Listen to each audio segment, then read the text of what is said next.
Imagine this. You're walking across campus. A well-dressed man with his arm in a cast asks for help carrying his books. He smiles. He's polite, educated, harmless. You help him.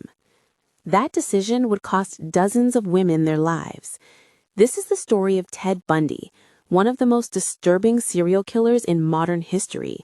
And what makes this case terrifying isn't just what he did, it's how normal he seemed. Ted Bundy was born on November 24, 1946, in Vermont. From the beginning, there were complications. For years, he believed his grandparents were his parents and his mother was his sister.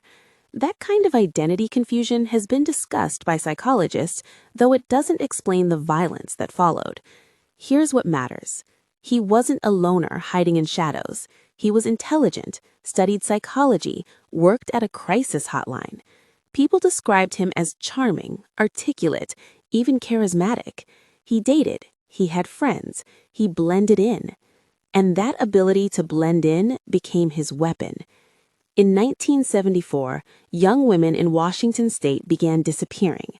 College students, bright futures, no clear connection between them, except witnesses kept describing a polite man named Ted. His tactic was chillingly simple. He would fake an injury, a cast, crutches, a sling, and ask women for help carrying something to his car. When they agreed, he struck. Blunt force trauma, kidnapping, murder.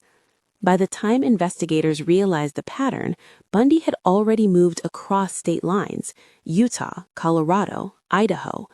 Back then, police departments didn't share information the way they do today. That gap allowed him to continue. Confirmed victims, 30. Many believe the real number is higher. In 1975, Bundy was finally arrested in Utah. Police found suspicious items in his car: a crowbar, handcuffs, rope. But the evidence wasn't overwhelming at first. Then witnesses began identifying him. He was convicted of kidnapping, and that should have been the end. It wasn't. This is where the story feels unreal. In 1977, while awaiting trial in Colorado, Bundy asked to use the courthouse library. He jumped out of a second-story window and escaped. He was caught days later. Months later, he escaped again. This time, he cut a hole in the ceiling of his jail cell, lost weight to squeeze through, and walked out through the jailer's apartment while they were out for dinner.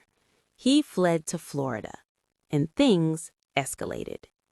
In January 1978, Bundy entered a sorority house at Florida State University.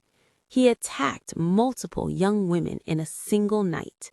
2 were killed. Weeks later, he murdered a 12-year-old girl.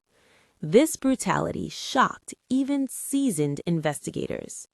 He was arrested again in February 1978 after a traffic stop. This time, the evidence would stick. In 1979, Bundy's trial became one of the first nationally televised murder trials in the United States.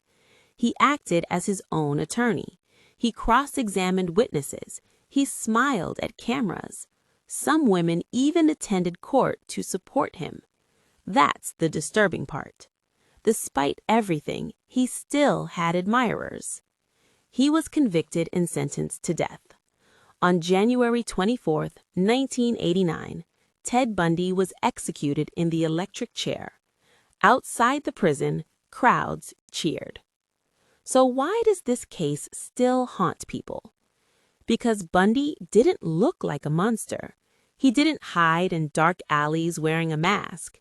He wore a smile. He volunteered. He blended in. His story forced society to confront an uncomfortable truth. Danger doesn't always look dangerous, and sometimes the scariest predators are the ones who seem the most ordinary.